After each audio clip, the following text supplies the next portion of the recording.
कि हमने पहले देख लिया कि जो मसल्स हैं जो मूवमेंट में इन्वॉल्व हैं वो कौन से मसल्स हैं, हमारे स्केलेटल मसल्स। अब ये जो मसल्स हैं ना, ये सिर्फ एक पुलिंग फोर्स लगाएंगे बोन्स पर, जिसकी वजह से मूवमेंट होगी। जब स्केलेटल मसल्स रिलैक्स हैं, they are stretch by the contraction of another muscle. जब भी ये मूवमेंट होगी हमेशा मसल के कॉन्ट्रैक्शन की वजह से होगी। फॉर एग्जाम्पल अपने अपर लिम्ब की एग्जाम्पल लेते हैं। अभी जो हमारा अपर लिम्ब है ये जॉइंट इस तरह से, ठीक है। तो यहाँ पर इसको इस पोजीशन में रखने के लिए कोई मसल कॉन्ट्रैक्ट हुआ होगा, तभी ये मूवमेंट हुई हुई है। अब अगर हमारा जो अपर लिम्ब है ये इस तरह से हो गया, इट मीन्स यहाँ पर भी कोई मसल कॉन्ट्रैक्ट हुआ है, तभी ये मूवमेंट हुई हुई है। It shows that muscles are always found in pairs, कि मसल्स जो हैं हमेशा पेयर्स की फॉर्म में होंगे। क्योंकि अगर एक तरह की मूवमेंट के लिए एक मसल को कॉन्ट्रैक्ट होना पड़ रहा है, तो दूसरे मूवमेंट के लिए फिर दूसरा मसल कॉन्ट्रैक्ट होगा। तो दूसरी मूवमेंट में जो फर्स्ट मसल है फिर वो रिलैक्स होगा। इस तरह से ये मसल्स पेयर में हैं। फॉर एग्जांपल अगर एक तरह की मूवमेंट के लिए हमारे पास एक मसल कॉन्ट्रैक्ट हो रहा है, तो यहाँ पर जो दूसरा मसल है ना वो रिलैक्स होगा। जबकि जो सेकंड मूवमेंट है उस पर अगर हमारे पास जो सेकंड मसल है वो कॉन्ट्रैक्ट हो रहा है, तो फिर फर्स्ट मसल रिलैक्स होगा। तो इस तरह से जो मसल्स हैं हमेशा पेयर में होंगे। अगर एक मसल कॉन्ट्रैक्ट हो रहा है तो उसी के साथ दूसरा मसल पे रिलैक्स भी हो रहा होगा। This type of working of two muscles against each other called antagonism. Antagonism का वर्ड हम लगाते हैं अपोजिट के लिए, एंटागोनिस्ट। तो वो पेयर मसल के जो इस तरह से काम कर रहे हैं अगेंस्ट ईच अदर, उन्हें हम क्या कहेंगे, एंटागोनिस्टिक पेयर। इसको हम अभी फर्दर स्टडी करेंगे डायग्राम के साथ। तो एग्जांपल हम किसकी लेते हैं यहाँ पे, बाइसेप और ट्राइसेप की। ये एक गुड एग्जांपल है एंटागोनिस्टिक पेयर की। मसल जो कि हमारे फ्रंट पे प्रेजेंट है अपर आर्म के, ये देखो ये कौन सा मसल है, बाइसेप, जो हमारे अपर आर्म के फ्रंट पे प्रेजेंट है। सो बाइसेप इसे हम क्यों कहते हैं, क्योंकि इसके दो डिफरेंट ओरिजिन्स हैं। ये जो मसल है ना ये स्टार्ट हो रहा है दो डिफरेंट पॉइंट से। जिस तरह यहाँ पे दिख रहा है ये हमारा बाइसेप है, ये देखो एक पॉइंट इसकी ओरिजिन की ये है और एक ये वाला पॉइंट है। तो इसके दो डिफरेंट पॉइंट्स है ओरिजिन के, तो इसीलिए हम इसे क्या कहेंगे, bicep. It has two heads और ओरिजिन। और जो ट्राइसेप है ये हमारे इस तरह आर्म के बैक साइड पे प्रेजेंट होता है, और इसको हम ट्राइसेप कहते हैं क्योंकि इसके तीन हेड्स हैं, तीन पॉइंट्स हैं ओरिजिन के, तीन जगह से ये मसल स्टार्ट होता है। सब हम देखेंगे कि ये किस तरह से एंटागोनिस्टिक मसल्स हैं और इनकी मूवमेंट किस तरह से होती है, किस तरह से ये मूवमेंट में इन्वॉल्व हैं। तो अभी देखो हमारा जो अपर लिम्ब है ये इस पोजिशन में है, ठीक है। ये जो मसल है ये है बाइसेप, बैक साइड पे है ट्राइसेप। इस मूवमेंट को करवाने के लिए बाइसेप कॉन्ट्रैक्ट हुआ है और ट्राइसेप रिलैक्स हुआ है। ये देखो ट्राइसेप एक्सटेंडेड पोजीशन में है, तो ये रिलैक्स है और बाइसेप कॉन्ट्रैक्ट हुआ है। अच्छा, ये जो मसल्स है ना इनकी जो इंजर्शन है, इंजर्शन मीन्स कि ये मसल जाके कहाँ पे लग रहे हैं, कहाँ पे अटैच हो रहे हैं, ये डिफ़ाइन करती है उसकी मूवमेंट। जिस तरह यहाँ पर ये जो बाइसेप का टेंडन है ये लगा हुआ है रेडियस पे, तो ये इस तरह की मूवमेंट में इन्वॉल्व है कि ये रेडियस को जब ये मसल कॉन्ट्रैक्ट होगा, इस तरह कॉन्ट्रैक्ट हो रहा है मसल, तो ये क्या करेगा, रेडियस को अपवर्ड मूव कर पाएगा, जिसकी वजह से ये वाली मूवमेंट होगी। हमारा जो फोर आर्म है ये इस तरह अपवर्ड डायरेक्शन में मूव करेगा। इस मूवमेंट को हम कहेंगे फ्लेक्शन। सेकेंड केस में देखते हैं, अभी जो हमारा अपर लिम्ब है ये इस तरह से एक्सटेंडेड पोजिशन में है, स्ट्रेट है। तो यहाँ पर ऐसा नहीं है कि बाइसेप रिलैक्स हो गया, सिर्फ नहीं, क्योंकि जो मूवमेंट है वो हमेशा मसल की कॉन्ट्रैक्शन की वजह से होगी। तो इट मीन्स यहाँ पे कोई मसल ऐसा होगा जो कॉन्ट्रैक्ट हुआ होगा। तो यहाँ पर जो मसल कॉन्ट्रैक्ट हुआ या इस मूवमेंट को करवाने के लिए जो मसल कॉन्ट्रैक्ट होगा वो कौन सा होगा, ट्राइसेप। तो ट्राइसेप अगर कॉन्ट्रैक्ट हो रहा है तो फिर इसके अल्टरनेट जो है बाइसेप वो रिलैक्स होगा। Tricep contracted, bicep relaxed. Bicep extended position में आ गया, जबकि जो ट्राइसेप है ये कॉन्ट्रैक्ट हो गया। अब देखो ये जो ट्राइसेप है ये अटैच हुआ है इसका टेंडन अल्ना बोन पे। तो जब ये ट्राइसेप कॉन्ट्रैक्ट होगा, यहाँ पर देख सकते हैं अल्ना बोन पे अटैच है, तो जब ये ट्राइसेप कॉन्ट्रैक्ट होगा, कॉन्ट्रैक्ट हो रहा है, तो ये टेंडन इस अल्ना को बैकवर्ड डायरेक्शन में पुल करेगा। इसकी वजह से हमारा जो अपर लिम्ब है ये इस तरह एक्सटेंड हो जाएगा। इस मूवमेंट को हम क्या कहेंगे, एक्सटेंशन सिंपली। ये पोजीशन है फ्लेक्शन, ये वाली मूवमेंट, ये वाली पोजीशन है एक्सटेंशन। तो ये बात याद रखना कि फ्लेक्शन में कौन से मसल्स कॉन्ट्रैक्ट हो रहे हैं, बाइसेप्स और ट्राइसेप रिलैक्स हो रहा है, जबकि एक्सटेंशन में ट्राइसेप कॉन्ट्रैक्ट है और बाइसेप रिलैक्स्ड है। तो इस तरह मसल्स हमारे पास पेयर्स में है। एक मूवमेंट करवाने के लिए अगर एक मसल कॉन्ट्रैक्ट हो रहा है तो उसके अपोजिट मसल फिर रिलैक्स होगा, और उसके अपोजिट मूवमेंट करवाने के लिए फिर जो अपोजिट मसल था वो कॉन्ट्रैक्ट होगा और फिर जो फर्स्ट वन था वो क्या होगा, रिलैक्स। तो ये तमाम पॉइंट्स हमने डायग्राम से कवर कर लिए। So it means that in arm the bicep is the flexor muscle, क्योंकि बाइसेप क्या करवा रहा है, फ्लेक्शन।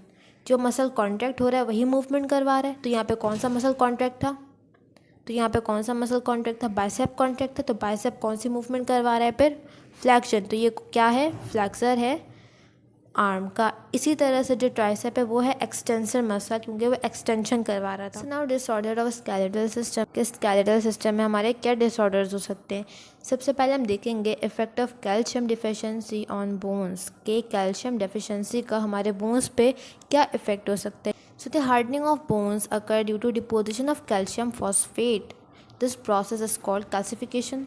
हमने देखा था कि नॉर्मल हमारे पास जो कॉन्ड्रोसाइट्स थे, कार्टिलेज के सेल्स है, वहाँ पे कोई कैल्शियम डिपोजिशन नहीं थी, लेकिन जो हमारे बोन्स के सेल्स थे वहाँ पे कैल्शियम डिपोजिट हो गया था, जिसकी वजह से जो बोन का टेक्सचर है वो कैसा हो गया था, हार्ड स्ट्रक्चर हो गया था। और इस प्रोसेस को हमने क्या कहा था, कैल्सिफिकेशन मीन्स कैल्शियम का डिपोजिट हो जाना बोन्स में। If calcium deficiency occurs in the body और blood, ultimately it occurs in bones.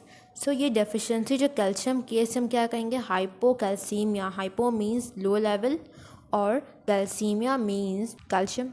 तो इसका मतलब क्या है, कैल्शियम लेवल का लो हो जाना, known as calcium deficiency disease. अब इसको सुनो, इसमें होता क्या है। फॉर एग्जांपल हमारी बोन है, इसमें कैल्शियम डिपॉजिट हुआ हुआ है, ठीक है। हमारे ब्लड में ब्लड वेसल्स हैं, यहाँ पर कैल्शियम डेफिशिएंसी हो गई है, कैल्शियम डेफिशिएंसी। तो अब क्या होगा, ये बोन्स डिज़ोल्व होना स्टार्ट होंगी ऑस्टियोक्लास्ट की एक्टिविटी से। ये बोन्स डिज़ोल्व होगी और क्या रिलीज़ होगा बोन्स से, कैल्शियम। ये कैल्शियम कहाँ आ जाएगा, हमारे ब्लड में, और ब्लड का लेवल दोबारा से नॉर्मल हो जाएगा। तो जब हमारे ब्लड में कैल्शियम लेवल कम होगा तो हमारे बोन्स से कैल्शियम आएगा और हमारे ब्लड लेवल को नॉर्मल कर देगा। तो इसकी वजह से फिर बोन्स में भी हमारे कैल्शियम लेवल कम होना शुरू हो जाएगा, क्योंकि जो बोन्स का कैल्शियम था वो कहाँ आ चुका है, फिर ब्लड में। A long term calcium deficiency can lead to dental weakness. क्यों होगी डेंटल वीकनेस, क्योंकि हमारे टीथ में भी कैल्शियम डिपॉजिट हुआ हुआ है, तो वहाँ से कैल्शियम डिज़ोल्व होगा। सो कैल्शियम डेफिशिएंसी से और क्या हो सकता है, ऑस्टियोपोरोसिस और रिकेट्स हो सकता है बच्चों में। ऑस्टियोपोरोसिस क्या है, डिसऑर्डर है रिलेटेड टू एजिंग प्रोसेस। इसमें क्या होगा, जो हमारी बोन्स हैं बिकम पोरस और स्पंजी। उनका जो स्ट्रक्चर है कैसा हो जाएगा, पोरस स्ट्रक्चर, पोर्स बन जाएंगे, उसमें एम्प्टी स्पेस बन जाएंगे, और स्पंजी, थिनर और वीकर। तो इस वजह से जो स्लाइट इंजरी है उसको क्या कर सकती है, फ्रैक्चर भी कर सकती है बोन को, तो ईजिली ब्रेक हो सकती है इस कंडीशन में bones. Osteoporosis more common in female than male. Female में ये डिजीज़ ज़्यादा कॉमन है। यहाँ पर कुछ हार्मोन का रोल आता है, वो हम बाद में डिस्कस करेंगे। यहाँ पर देखो, एक ये नॉर्मल पर्सन की बोन है और ये एक ऑस्टियोपोरोसिस वाली बोन है जिसमें ये पोर्स दिख रहे हैं। सो ये भी एक डायग्राम है। यहाँ पे ये नॉर्मल बोन है और यहाँ पे ये ऑस्टियोपोरोसिस, जो पोर्स दिख रहे हैं यहाँ पे सारे। ये कुछ स्टेजेस दिखाई हुई हैं ऑस्टियोपोरोसिस की, कि पहले नॉर्मल बोन, फिर यहाँ पे देखो थोड़े से पोर्स ज़्यादा हो रहे हैं, यहाँ पे और ज़्यादा, और फिर इस तरह से पोरस हो रही है बोन, स्पंजी टेक्सचर हो रहा है। सो नाउ रिकेट्स क्या है, रिकेट्स इज द सॉफ्टनिंग और weakening of bone in children, usually because of an extreme and prolong vitamin D deficiency.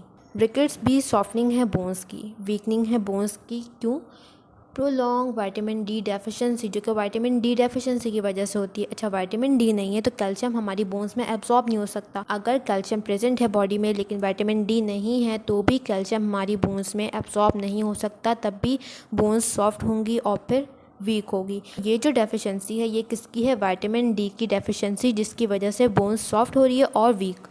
और ये नॉर्मली हमें दिखेंगे बच्चों में। ये बात यहाँ पर लिखी हुई है कि play vital role in the absorption of calcium. Calcium के एब्जॉर्प्शन में जो विटामिन डी है उसका इंपॉर्टेंट रोल है। तो विटामिन डी की भी डेफिशिएंसी क्या कॉज करवा सकती है, कैल्शियम की डेफिशिएंसी बोन्स में। यहाँ पर देखो ये नॉर्मल बोन्स हैं, ठीक है, और यहाँ पे rickets.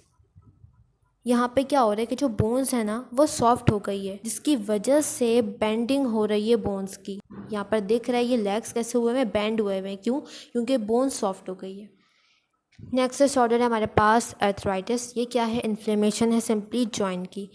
It is the painful condition of joint due to swelling और टेंडरनेस ऑफ जॉइंट। स्वेलिंग है जॉइंट की, सिम्टम्स हमें क्या दिखेंगे, जॉइंट पेन, टेंडरनेस और स्टिफनेस के जो जॉइंट है ना वो स्टिफ हो जाएगा, वहाँ पे मूवमेंट नहीं हो सकेगी। इन्फ्लेमेशन इन और अराउंड द जॉइंट। इन्फ्लेमेशन को पहले समझ लो, इन्फ्लेमेशन क्या होता है, हमें उसमें 3 चीज़ें दिखनी चाहिए। इन्फ्लेमेशन किसी भी इन्फेक्शन में हो सकता है, कोई भी इन्फेक्शन है इन्फ्लेमेशन होगा। सबसे पहले वो एरिया रेड हो जाएगा,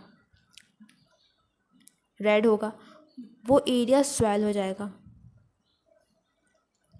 वहाँ का टेम्परेचर इंक्रीज हो जाएगा। तो ये चीज़ें हमें दिखेंगी इन्फ्लेमेशन में, रेडनेस, स्वेल हो जाएगा वो एरिया और टेम्परेचर वहाँ का इंक्रीज़ हो जाएगा।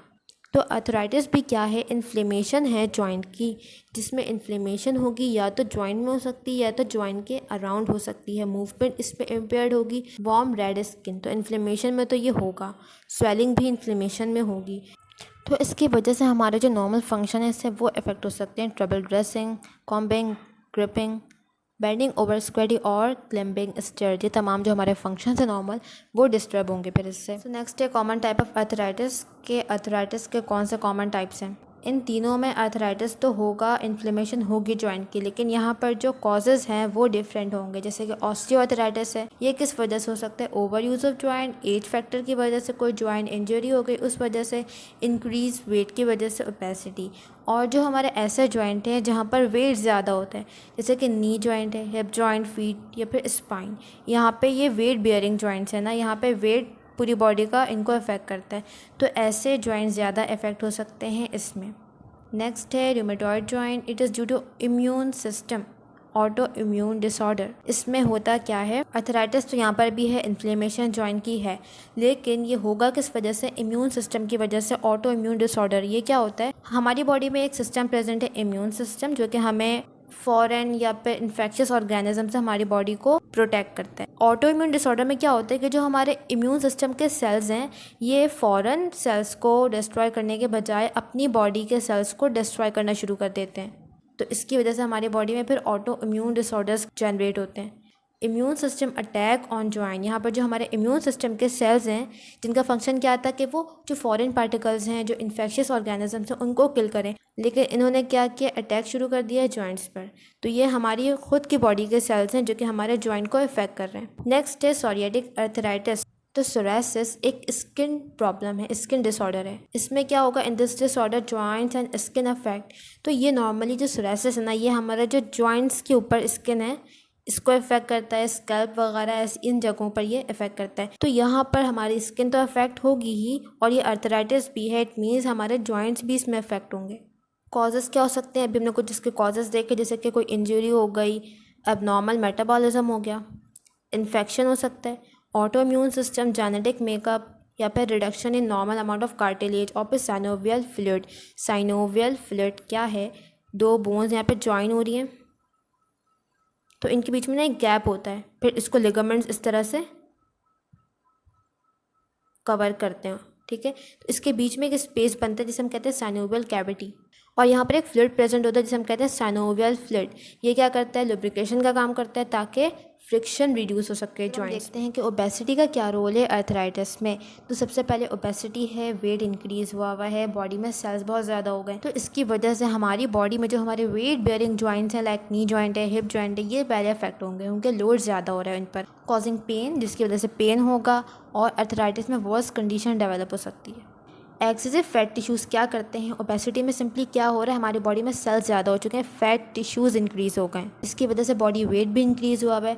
अब ये रिलीज़ करेंगे high level of cytokines, cytokines release करेंगे फैट टिश्यूज़। साइटोकाइंस क्या है, एक प्रोटीन है दैट कैन कॉज इन्फ्लेमेशन। इसका काम क्या है, ये इन्फ्लेमेशन करवाता है। इन्फ्लेमेशन क्या है, सिंपली हमारी बॉडी का रिस्पॉन्स है अगेंस्ट एनी इन्फेक्शन। जब भी कोई इन्फेक्शन होगा बॉडी में, कोई भी छोटी सी कोई भी इंजरी होगी, तो वहाँ पे क्या होगा, इन्फ्लेमेशन सबसे पहले होगा, क्योंकि इन्फ्लेमेशन हमारी बॉडी का रिस्पॉन्स है। कोई भी इंजरी हुई, कोई भी इन्फेक्शन, हमारी बॉडी उसके रिस्पॉन्स में इन्फ्लेमेशन कॉज करेगी। इन्फ्लेमेशन की वजह से क्या होगा, हमारी बॉडी रिकवर होगी। तो जब भी हमारे बॉडी में कोई इन्फेक्शन होगा, हमारा जो इम्यून सिस्टम है उसके सेल्स प्रोड्यूस करेंगे साइटोकाइंस। यहाँ पर फैट टिश्यूज़ प्रोड्यूस कर रहे हैं, फैट टिश्यूज़ भी करते हैं साइटोकाइन क्या करवाएगा, इन्फ्लेमेशन। और फिर इन्फ्लेमेशन के बाद हमारी बॉडी रिकवर होगी। The same protein produce by joint during rheumatoid arthritis.